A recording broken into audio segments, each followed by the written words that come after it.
2 weeks ago, binders were presented at the last meeting, and they warrant review.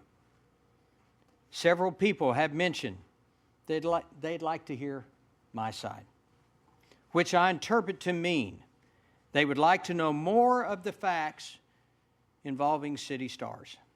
So, I've spent some time confirming facts that dispel some of the misperceptions and misunderstandings. The Jonesboro City Stars Booster Club was organized as a private, non-profit organization and registered with the Arkansas Secretary of State in December of 2001. Organized as an independent entity, it had its own members and finances and was led by a city employee. City Parks Director Jason Wilkie was the original registered agent. Look it up. The original agreement between the City of Jonesboro and City Stars Booster Club was approved by City Council in 2004. That contract established mutual agreements, including the goal of providing athletics at no cost for Jonesboro youth, and working together to do so. It also outlined the use and maintenance of city parks and fields, among other things, such as a declaration that the City Stars Booster Club shall operate its own concession stand, and all revenues generated from such use shall belong to and be for the sole and exclusive use of the City Stars. From the very start, their revenue was their money, their business, not the city's. Look it up. In the spring in 2025, members of the Arkansas Revolution Football Club, a subsidiary nonprofit organization of City Stars organized for the Revolution travel teams, met with me and proposed a creation of a new private entity to oversee all youth soccer in Jonesboro.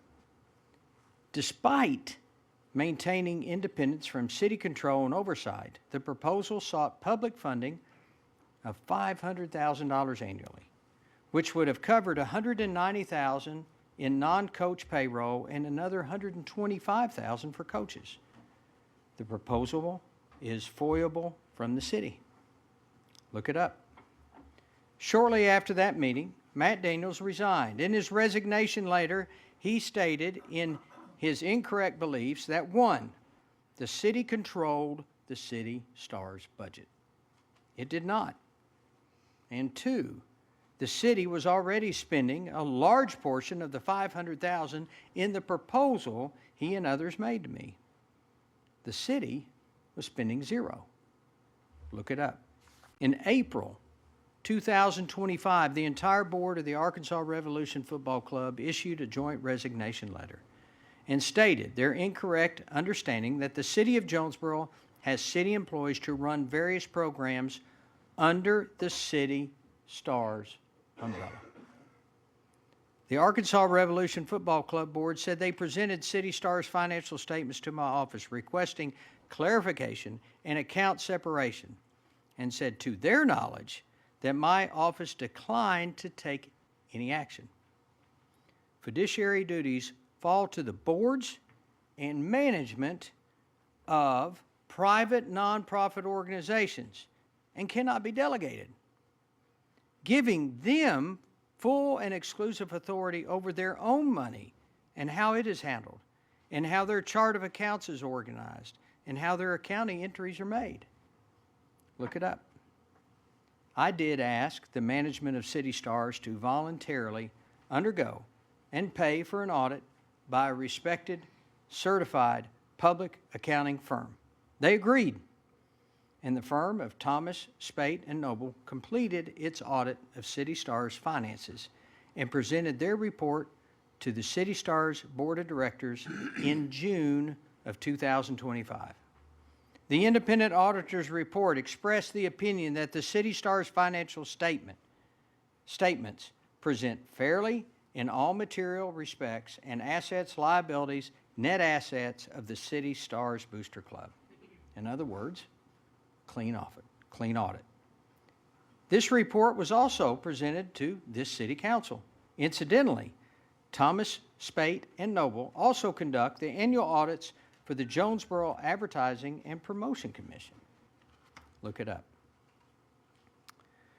To put it plainly, it was not Mayor Brodell's business how City Stars managed their money, nor Mayor Foreman's, nor Mayor Perrin's, nor mine. No matter how much parents or Revolution Board members might have assumed, hoped, or wished it was. Criticisms of me or the City Council regarding City Stars management are misplaced.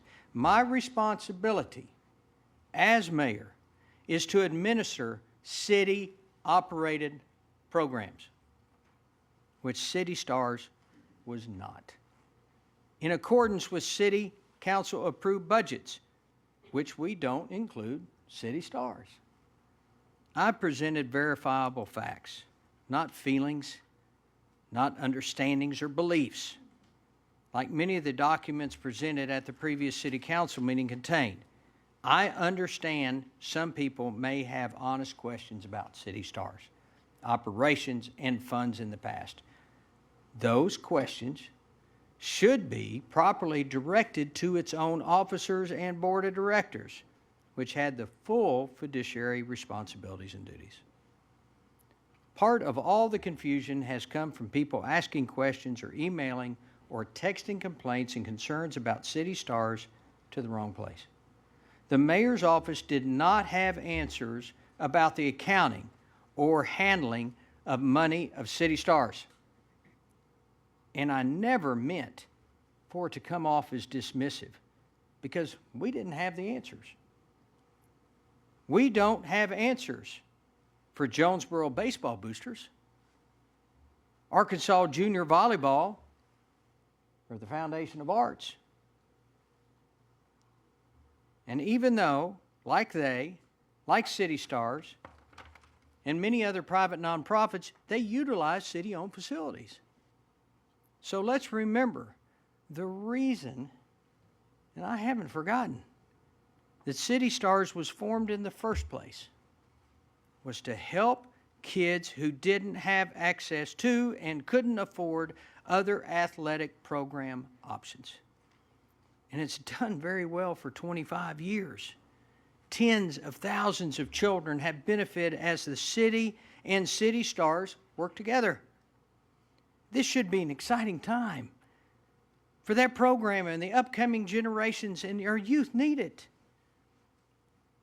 Moving forward means moving beyond the past, and now we need to focus.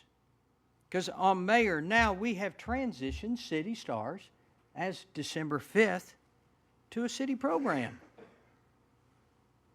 And we are working with various groups, boards, council, on how to achieve the best process we can go about that. Folks, we have a good model in place with the city softball program, which, for instance, has done an exceptional job managing cash transactions common to sports clubs. So I conclude, I have great confidence, I do, that a year from now, all youth sports numbers and processes will show continued improvement. Now, council and community, my love and passion is for the youth in this community. It always has been, and that won't change. I won't change my integrity, and I won't lie. This is the commitment that I have said, and I will continue to have for this community as your mayor. I want to say thank you for the opportunity to stand before you this evening and give what I feel is important, and they're facts. But I used this example recently. We had to vote to waive allowing a city employee to work on city cars. I voted against it because I think when you work at the city, you shouldn't be doing business with the city. And I know I learned today that city employees, if they have outside employment, they have to disclose it, potential conflicts of interest and such, so they have to disclose that to their supervisor. So we act like we don't know about City Stars. I mean, they're involved with the Christmas parade, they're involved with all these things, and there's pictures all over the internet of us promoting City Stars signing up and promoting giving money from the Christmas parade to the City Stars program. And our city employees are all over the place working for this nonprofit. So somehow we have a city policy that comes to the city that we have to have a vote if you work for us and want to work on one of our vehicles and make money, which I'm also against.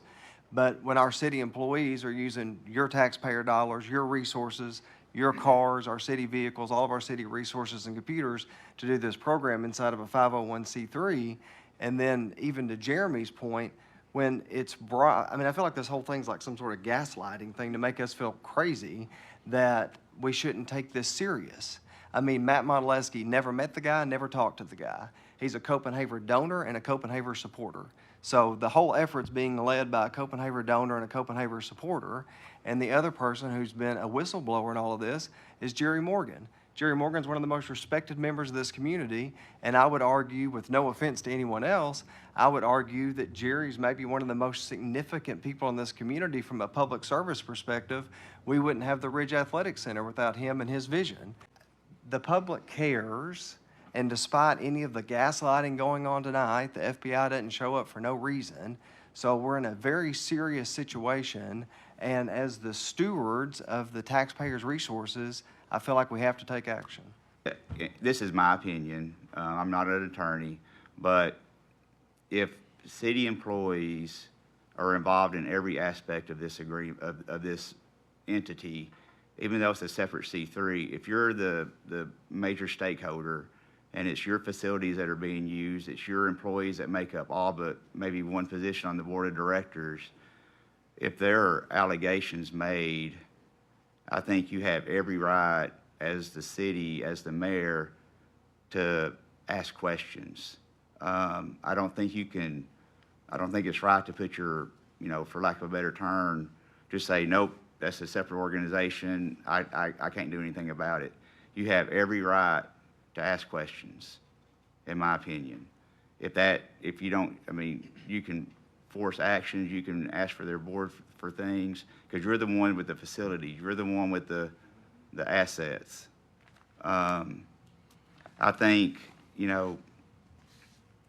this was brought up originally back in, according to our little binder we got back in like April or so of 2003, or February of 2023 is when the revolution started asking questions. I'm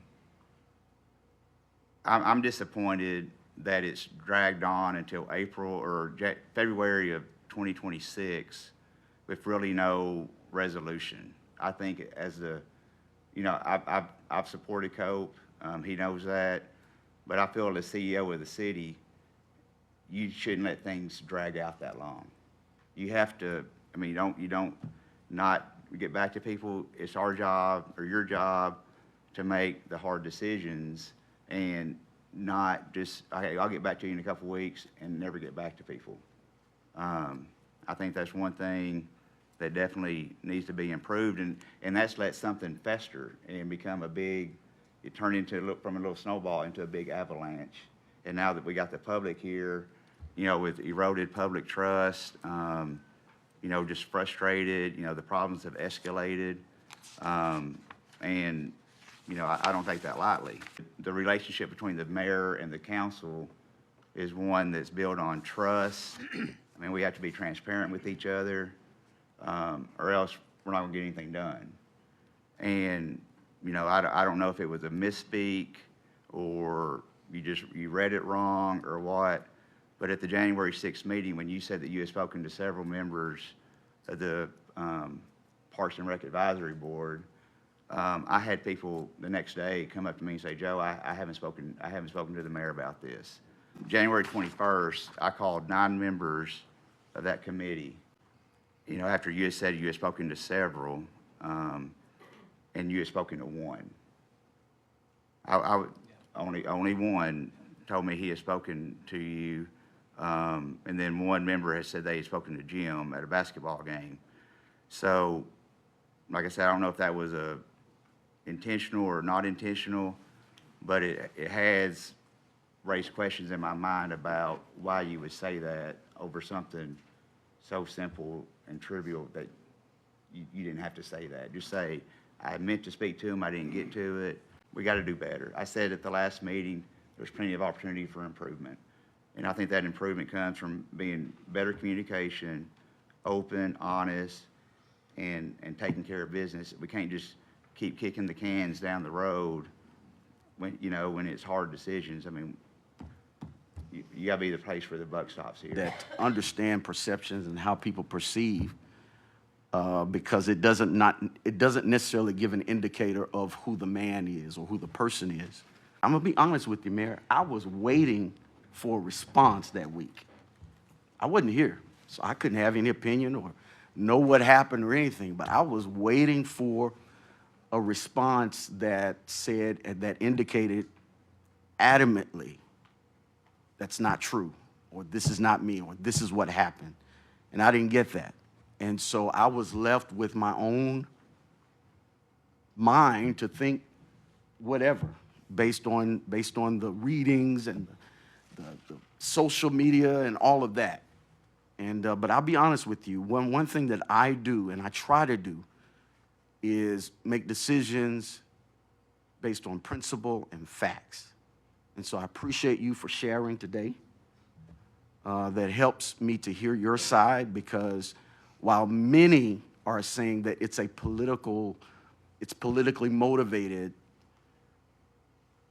some of the response that I heard, even on KIT, Mayor, some of that it sounded politically motivated or a political response. And I just wanted to hear the man. Hey, I did it, didn't do it, whatever. I try to make it simple for me to understand.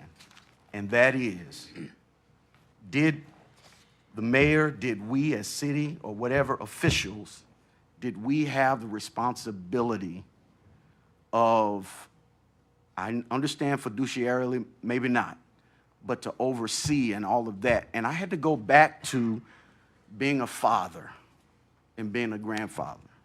When I made calls to register my son, register my grandson, all I saw was Jonesboro City. So for me, we do have a responsibility. We do have something to say, but we do have a responsibility to share, to talk, to ask questions, to make certain that we are doing what's right for our children, because my perception was that it was a Jonesboro City thing until I learned when I came to council. Well, And I think we've got a good platform to build on moving forward, and I'm very optimistic about our future. Mr. Moore. Okay, I'll just kind of bring it all to an end here. It's important for our community that we restore trust between the council, the mayor's office, and the community. I think mistakes have been made here, Mr. Mayor. I think if you'd have read that statement a year ago that you read at the podium tonight, I don't think we'd be in the position we're in right now.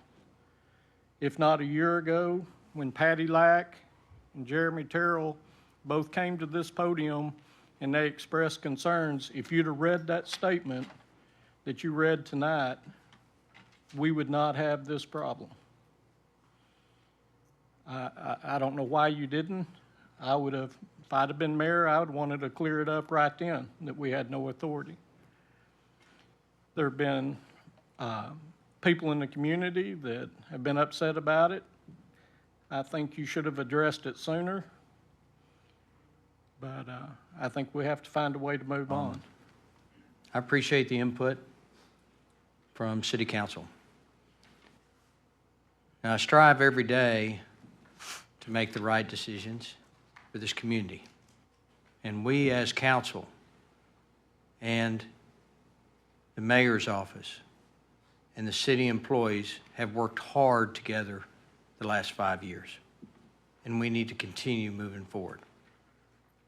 I'm always up for constructive criticism. And it's hard for anybody to put themselves in anybody else's shoes. This was not anything that I was aware of as far as it was all new to me as well. I depend on my directors for their skill set, their leadership. And I apologize to this city council because the last thing I ever want to do is draw a wedge between us, because that does not benefit our community. I am excited, though, from the standpoint we are now with City Stars under the leadership of Jim Stearns.